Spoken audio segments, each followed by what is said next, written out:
You will not believe what Cheryl Reeve did on live television, and Sophie Cunningham's reaction says everything. This is WNBA analysis, and today we're breaking down a game that turned into so much more than basketball. The Minnesota Lynx just demolished the Indiana Fever 108-100, but the real story happened before the ball was even tipped. A political statement. A tense pregame confrontation. A missed foul call that has fans asking questions. And a roster problem for the Fever that's only getting worse. Stick around because by the end of this video you're going to understand exactly what's unfolding in this league right now, on the court and off it. So here's what I want to know from you. Was ESPN right to promote Cheryl Reeve's shirt during a live broadcast? Should coaches be allowed to make political statements during games? And where do you personally stand? Should women's sports be for biological women only, or should trans women be included? Because this conversation isn't going away. It's going to define the next era of this league whether the WNBA wants it to or not. Drop your honest opinion in the comments. I read every single one, and this channel exists because of conversations like this one. And listen, if this video meant something to you, if it made you think, if it gave you the real breakdown nobody else is giving you, please hit subscribe. It genuinely means everything to this channel. We're building something here, one honest video at a time, and every single subscriber helps us keep telling the stories the big networks won't. So don't just scroll past, join us. Hit that subscribe button, turn on notifications, and become part of this community because I promise you, we are just getting started.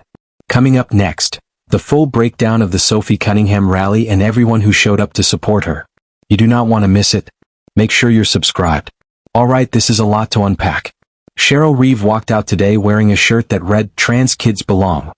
A direct response to Sophie Cunningham's recent comments that women's sports should be reserved for biological women only. And it didn't stop there. Cheryl and Sophie were seen speaking face-to-face at center court before the game. Watch Cheryl Reeve's body language in that moment. That is not casual. That is deliberate. That's a coach making a political statement during a nationally televised WNBA game, and ESPN made sure everyone saw it. They zoomed in on the shirt. They praised it on air. They told viewers to go find her comments online. And the timing is what makes this explosive. This wasn't a random gesture. It came right after Sophie Cunningham publicly said women's sports should be for biological women only. So what we watched play out at center court was a real-time response, live in front of a national audience. Sophie didn't back down either. Look at her posture in that exchange, arms crossed, standing firm. This was not the friendly reconciliation moment some of the broadcast coverage tried to frame it as. This was two people on opposite sides of a controversy that is dividing the WNBA fanbase right down the middle. And here's where it gets uncomfortable. Later in that same game, Sophie Cunningham took an ugly elbow to the jaw. The referees swallowed their whistles. No call. Coincidence? Maybe. But when the coach wearing the political statement shirt is the one running the team that delivers the hit, people are going to ask questions. And they should. Now let's talk about what happened on the court, because this game exposed exactly what we've been saying about Indiana's roster construction since the offseason. The Lynx didn't just beat the Fever, they exposed them 108-100. And this loss traces directly back to decisions made in free agency and the draft. Indiana took Raven Johnson over a legitimate big man. They let Justin Pessoad walk.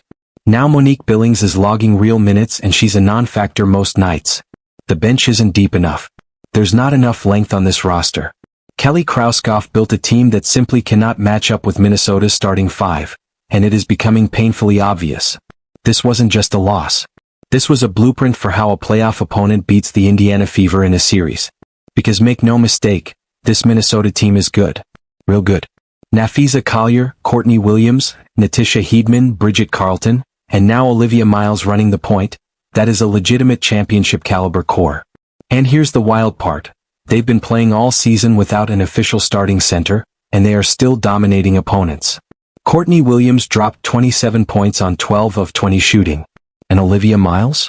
She exploded for 28 points, going 11 of 14 from the field and 3 of 6 from 3. That is not a fluke.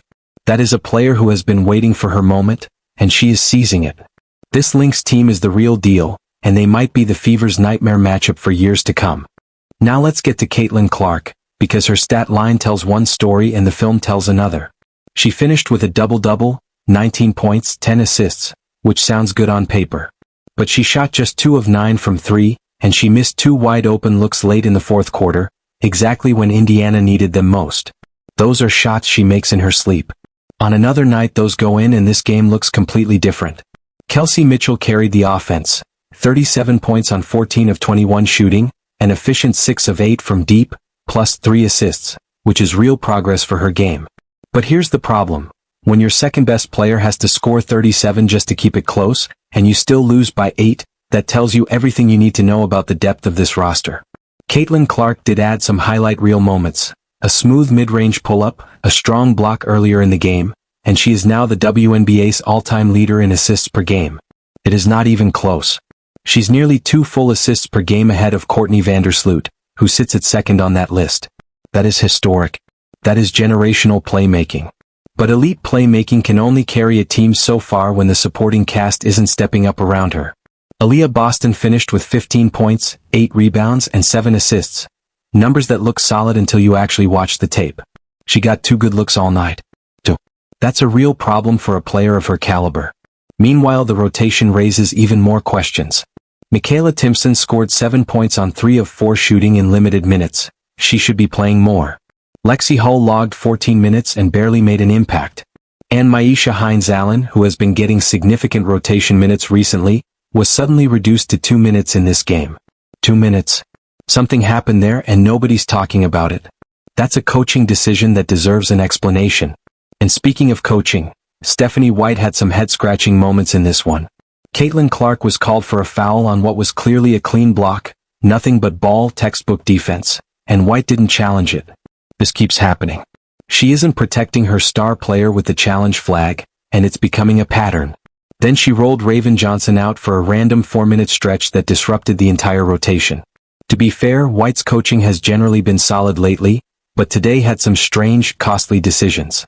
But let's zoom out because this is bigger than one basketball game. Cheryl Reeve's shirt was a direct, calculated response to Sophie Cunningham's comments about biological women in women's sports. ESPN promoted it live on air, directed viewers to go find Cheryl's comments, and completely ignored the other side of the conversation. They didn't just report on this controversy. They platformed one position in it. And Sophie Cunningham isn't going anywhere either. She stood her ground in that pregame exchange. She took an elbow to the face with no call. And she has real, significant support from people who believe biological women deserve protected categories in athletics. This is not going away.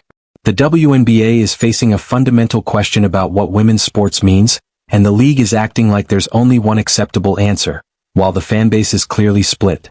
One side stands with Cheryl Reeve, seeing trans inclusion as a civil rights issue that overrides everything else.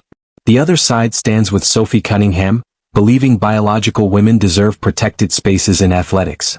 ESPN chose a side on live television. Think about what that means going forward.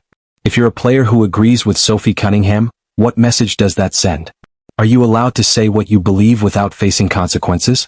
Meanwhile, on the court, the picture is just as clear. That Minnesota starting group, Collier, Williams, Heedman, Carlton, Miles, is built to exploit every single weakness in Indiana's roster. They've got length. They've got depth. They've got multiple players who can create their own shot, and right now they're playing with total confidence. Indiana, on the other hand, is still trying to figure out its rotation, still trying to get Aliyah Boston more involved, still searching for consistent bench production. Caitlin Clark can't do it alone. Kelsey Mitchell can't score 37 every single night. Aliyah Boston can't be effective on 2-shot attempts. The supporting cast has to step up, and right now it isn't. Stephanie White has real decisions to make before the playoffs arrive, and time is running out to figure it out. So here's what I want to know from you. Was ESPN right to promote Cheryl Reeve's shirt during a live broadcast? Should coaches be allowed to make political statements during games? And where do you personally stand? Should women's sports be for biological women only, or should trans women be included? Because this conversation isn't going away. It's going to define the next era of this league whether the WNBA wants it to or not. Drop your honest opinion in the comments. I read every single one, and this channel exists because of conversations like this one. And listen, if this video meant something to you, if it made you think, if it gave you the real breakdown nobody else is giving you, please hit subscribe. It genuinely means everything to this channel. We're building something here, one honest video at a time, and every single subscriber helps us keep telling the stories the big networks won't. So don't just scroll past, join us. Hit that subscribe button, turn on notifications, and become part of this community because I promise you, we are just getting started. Coming up next, the full breakdown of the Sophie Cunningham rally and everyone who showed up to support her. You do not want to miss it. Make sure you're subscribed. WNBA analysis.